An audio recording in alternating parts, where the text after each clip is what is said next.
Bueno, antes que nada, Henry, te quiero agradecer por el tiempo que permitiste para que charlemos un poco, ¿sí? Para que también la gente te conozca, ¿sí? Le cuentes un poco de tu experiencia, tu vida, qué es lo que pensás frente a la situación que estamos viviendo, y por ahí también algunas recomendaciones. ¿M?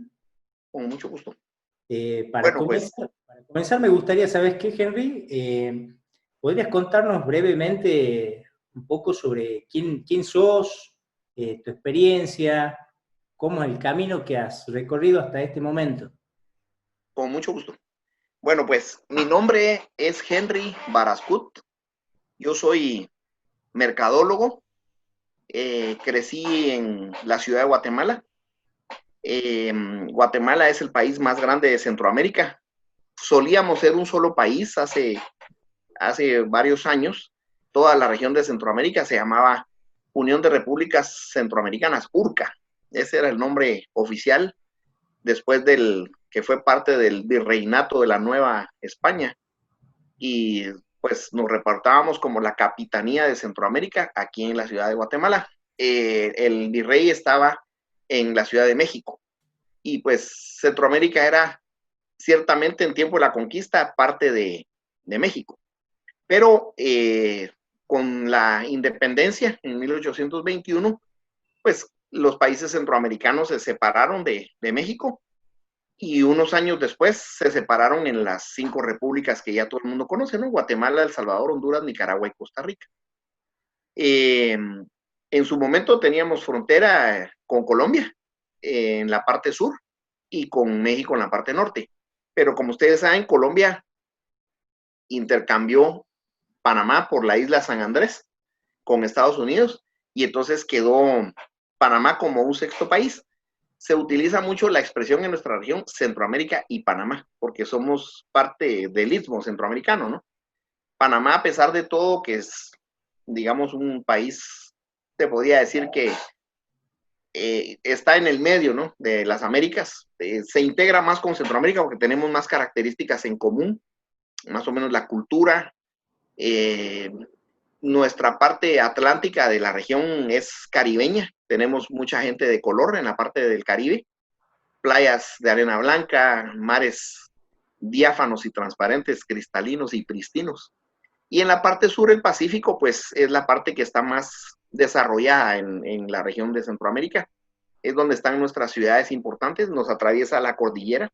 Bueno, luego de esta breve reseña, yo particularmente vengo de una familia de empresarios. Mi familia fueron comerciantes a través de varias generaciones de diversos productos. Guatemala es un fuerte productor de alimentos. A pesar de ser un país pequeño, aparecemos como el cuarto productor más grande del mundo de café. Somos el tercer productor más grande del mundo de banano. Tenemos a escala mundial el segundo nivel de exportaciones en azúcar y somos el principal exportador del mundo de cardamomo. Algunas personas se sorprenden porque dicen, bueno, pero India produce muchísimo cardamomo. Sí, pero es para su consumo interno. Entonces, no les basta con la producción que tienen, tienen que importar precisamente de Guatemala. Y también exportamos eso a muchos países de la región árabe, porque los árabes le ponen cardamomo al café. Así tenemos otra serie de productos que son no tradicionales, digamos, no precisamente comunes, por ejemplo, textiles. Guatemala tiene una de las industrias de ensamblaje de textiles para exportación. Las famosas maquilas están aquí. Cuando vengas, Víctor, vas a constatar, aquí están las fábricas donde hacen los jeans Levi's, las fábricas donde hacen la ropa Gap y muchas otras marcas que se miran en el mercado americano se ensamblan acá por tema de que la mano de obra es bien eficiente en el tema textil y mucho más barata. Como todo lo Pero, que sucede aquí en Latinoamérica, digamos, siempre perdón, tenemos, que en Latinoamérica nos caracterizamos por tener mano de obra especializada y barata frente Correcto, a lo que sería el mundo, digamos. correcto, correcto. Hay Henry, otro factor muy común aquí en la región centroamericana que todo te lo estoy poniendo en un contexto para entender algunas de las situaciones actuales, ¿no? Nosotros, el 25% de nuestra población vive en Estados Unidos. Eh, Desde hace más o menos, desde los 70s, en Guatemala hubo una guerra civil bastante fuerte. Entonces eso provocó que la gente que estaba más cerca de los focos de batalla entre la guerrilla y el ejército, decidieron retirarse. Para ponerte en una situación, yo soy de una región del país que es bastante fronteriza con México. De la ciudad donde yo nací, si tú te levantas de madrugada, muy de madrugada, y manejas tu carro, atraviesas México y llegas a dormir a la frontera sur de Texas. Realmente estamos bastante cerca. A tal punto que tú aquí en las noches puedes sintonizar una radio y te van a entrar radios de Cuba, que está muy cerca, te van a entrar radios de Estados Unidos, radios de México, lógicamente, y algunas otras radios de Centroamérica. Te ponía eso como un contexto. Luego nosotros aquí se producen muchos alimentos, yo te contaba la vez pasada, se producen bastantes cereales, bastantes verduras y hortalizas, frutas, y se exportan a Centroamérica. Muchas empresas se vienen a instalar acá para darles un proceso, y por ejemplo los cereales se procesan y ya se hacen harinas, los cereales se procesan y se vuelven hojuelas para comer en el desayuno. Aquí hay fábrica de Kellogg's y de Quaker y de varias compañías americanas para abastecer esta región de Centroamérica y el Caribe. Logísticamente el país está en una forma práctica. Entonces, con este contexto, te mencioné mi persona, ¿no? Yo soy mercadólogo, he trabajado a través del tiempo con compañías de consumo masivo, con la industria bancaria y también con industria farmacéutica. Esas son básicamente las tres ramas en las que me he dedicado más o menos 35 años de mi vida. Actualmente, esto del coronavirus nos vino a afectar fuertemente porque, como sabes, nosotros tenemos una economía bastante interdependiente, por ejemplo, con los Estados Unidos. Cuando en los Estados Unidos hay bonanza económica, fluye más personas de aquí a trabajar hacia allá. Sobre todo, utilizan mucho al personal que trabaja en labores agrícolas. Hay unas visas especiales. Guatemala recibe, no me recuerdo ahorita la cifra exacta, pero son como 30,000 visas para llevar personal a los estados centrales, a lo que le llaman los gringos el Midwest, o sea, Indiana, Michigan, Iowa, Idaho, esas, Kentucky, y ahí pues hacen labores y funciones básicamente de agrícolas, ¿no? También en la parte de California, en la costa oeste, van en la época del verano a cosechar frutas y verduras, nuestros connacionales, y también en la parte del este, en Florida específicamente, hay una comunidad muy, muy, muy grande que está en el centro de Florida, en la mitad entre Miami y Orlando. Hay una ciudad donde prácticamente incluso hay una radio eh, que transmite solo específicamente para los guatemaltecos que viven ahí. Y Henry, ahí en la ciudad, ¿viste? a esas personas hay salido artículos en revistas y en documentales en la televisión. Les dicen los hombres verdes, los americanos le dicen los green men, porque los tipos trabajan todo el día metidos como en los pantanos, sembrando tomate y le entregan el tomate a la cadena de comida rápida Taco Bell. Y Ah, pues yo he tenido la oportunidad de conocerlos porque mi campo de trabajo ha sido siempre un poco la investigación de mercados. Lo que yo hago básicamente es, desde hace muchos años, dejé de trabajar para empresas en las que yo precisaba los servicios de investigación de mercados, usaba firmas, digamos, internacionales, ¿verdad? Como Dick Terineira, como hay una compañía argentina que venía mucho, Leopoldo Barrio Nuevo y Asociados, muy, muy conocida. Pues obviamente compañías americanas como AC Nielsen, como IRI, ¿verdad? Compañías que hacen eso a nivel global. Entonces, yo particularmente usaba los servicios de esas compañías y un día dije, pues voy a emprender y voy a poner mi propia compañía de investigación. Esa fue mi idea original. También emprendí un tema con los call centers, porque si tú googleas un poco sobre Guatemala, te va a salir que es el paraíso de los call centers. Dada esa circunstancia que te explicaba, que el 25% de la población vive en Estados Unidos, una gran cantidad de nuestros connacionales tienen hijos allá, hablan allá, estudian la primaria, la secundaria, tienen un inglés perfecto. Entonces luego regresan y los contratan estas compañías que se instalan acá para dar servicio a, a los americanos. Ese trabajo no lo quiere hacer casi nadie en Estados Unidos.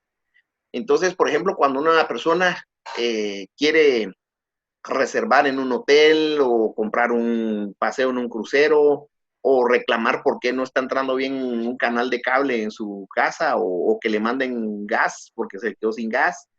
Esos tipos de servicios se procesan mucho acá. Y yo fui pionero un poco en ese campo de montar los primeros call centers que hubo en el país. Y también abrí uno en El Salvador y uno en Panamá.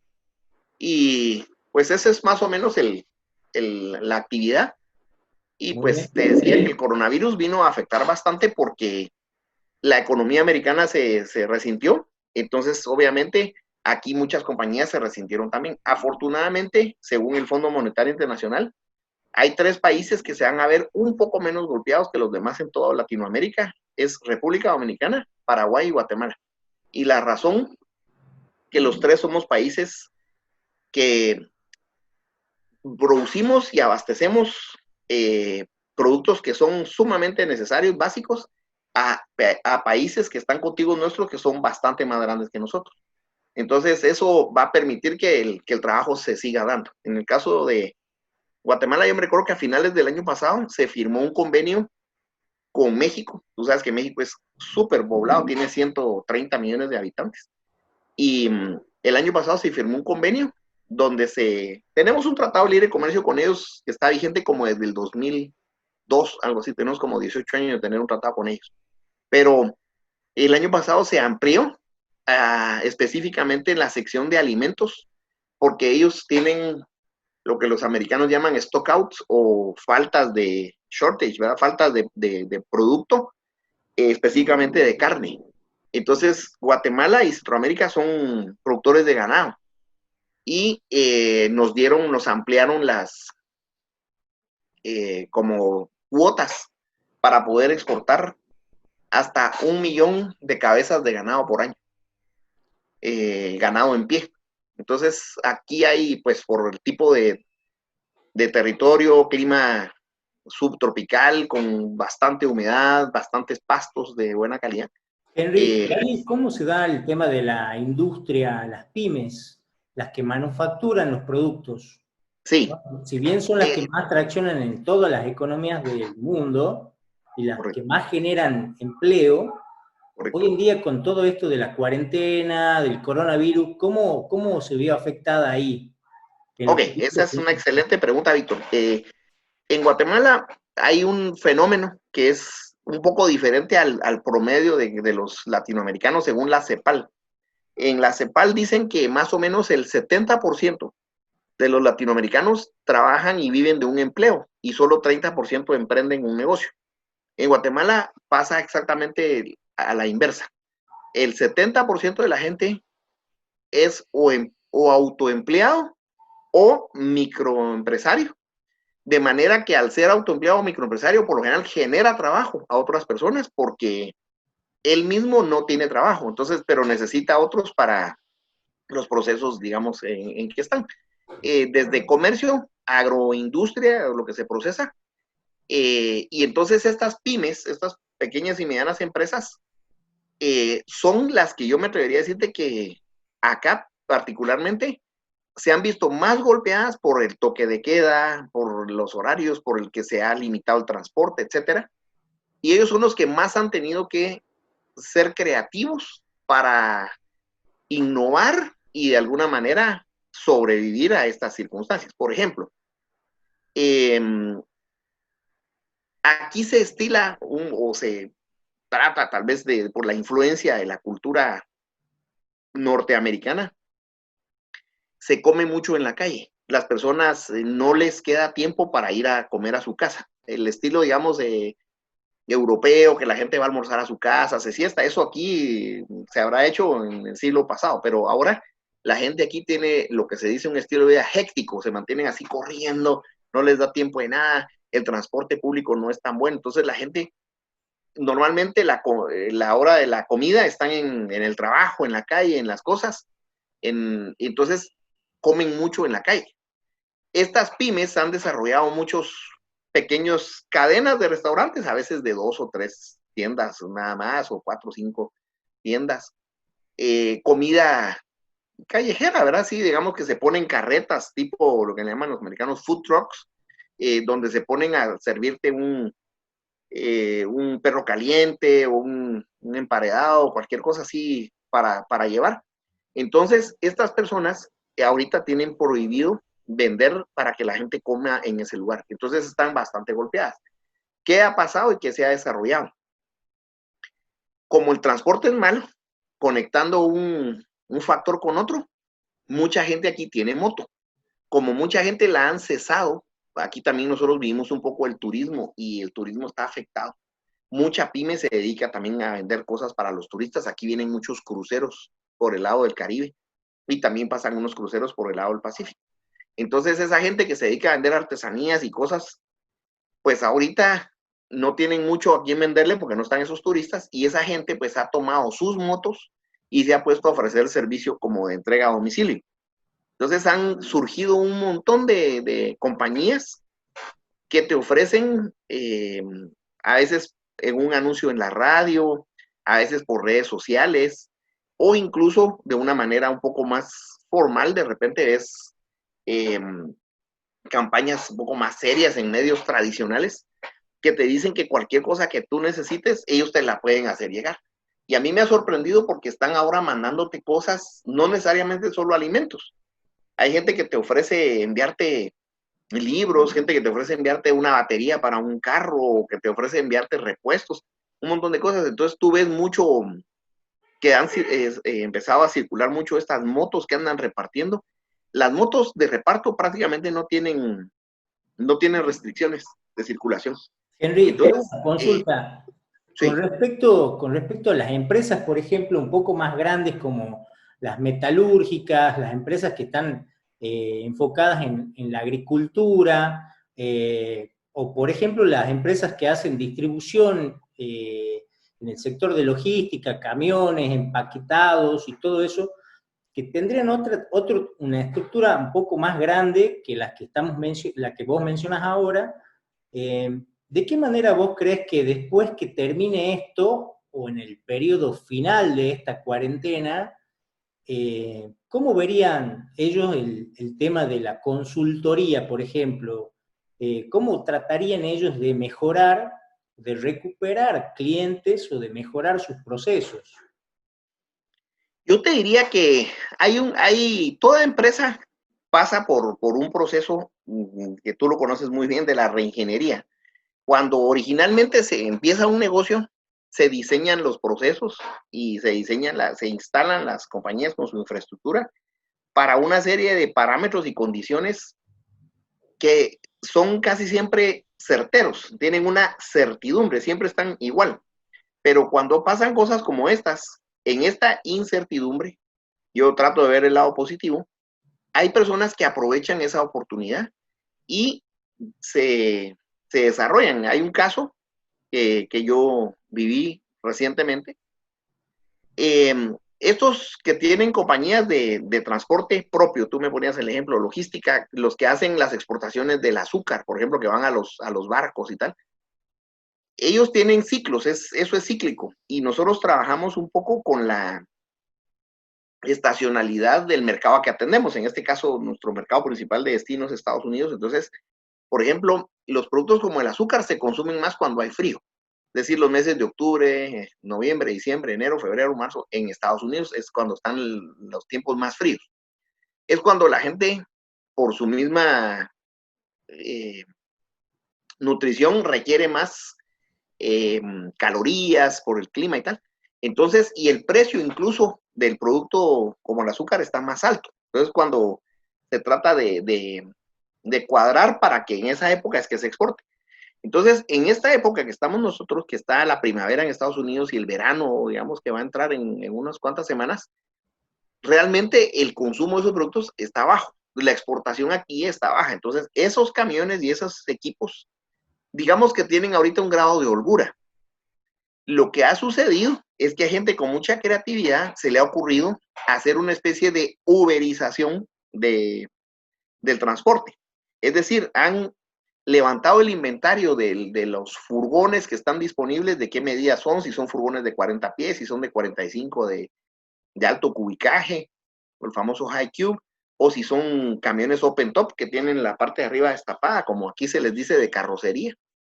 Esos camiones ellos ponen, tengo estos, están en tal destino, van a ir a dejar tal cosa al puerto, van a quedar libres. Entonces, te ofrecen por una fracción del valor normal que los uses. Es un poquito la misma lógica de la economía del Airbnb o de lo que es Uber. Es decir, que ocupas el inventario de alguien más, ¿verdad? En vez de tú poner un hotel, construir el edificio, los cuartos, ocupas los apartamentos de otras personas. Pues si tú te recuerdas, nosotros nos conocimos en China. Nosotros en China estábamos hospedándonos en apartamentos arrendados por Airbnb. Entonces conseguíamos a alguien que esos días no iba a estar en la ciudad, nos alquilaba su apartamento 2, 3 noches y nosotros pues le pagábamos obviamente. Y en el caso de Uber es lo mismo. Acuérdate que en China no se llama Uber, sino que hay una cadena que se llama Didi. Y entonces tú descargabas en el celular la aplicación y decías, quiero ir de tal lugar a tal lugar. Entonces, una persona que iba en esa ruta lo miraba y decía, yo me lo llevo. Y te ponían una tarifa que es como estandarizada. Entonces, nos íbamos en un buen carro, un carro reciente, un tipo, digamos, con un buen nivel, digamos, de escolaridad, que tenías una buena conversación, y te cobraba una fracción de lo que te iba a cobrar un taxista en un mucho mejor carro. En este caso es lo mismo. Aquí hay gente que se ha puesto a ofrecer la disponibilidad de transporte de ese camión, de esa logística, a una fracción del precio, y pues entonces las personas se aprovechan porque con esta situación que se está dando, parte de lo que nos ha afectado es que muchos de los negocios se desabastecen porque los horarios están restringidos por los toques de queda. Aquí ha habido diversos toques de queda desde que empezó la pandemia. Ahorita estamos en uno de los más limitados. Solo nos dejan salir de 5 de la mañana a 5 de la tarde. Y los fines de semana están cerrando totalmente el país.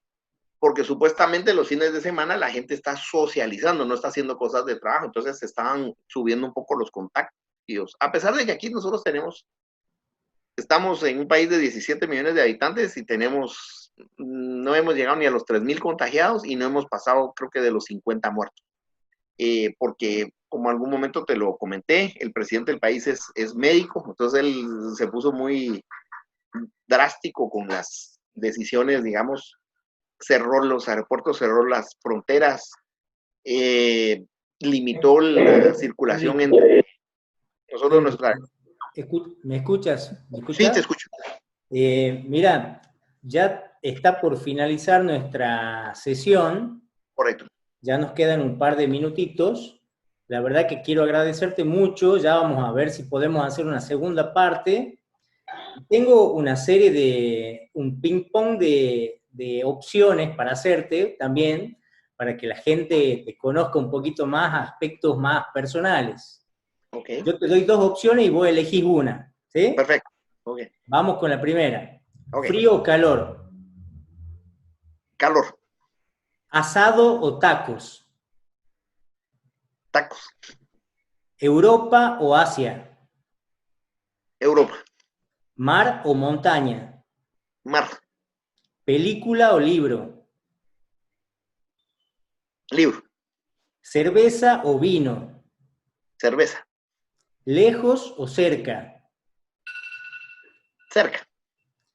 ¿Dumplings o empanadas? Empanadas. 100%.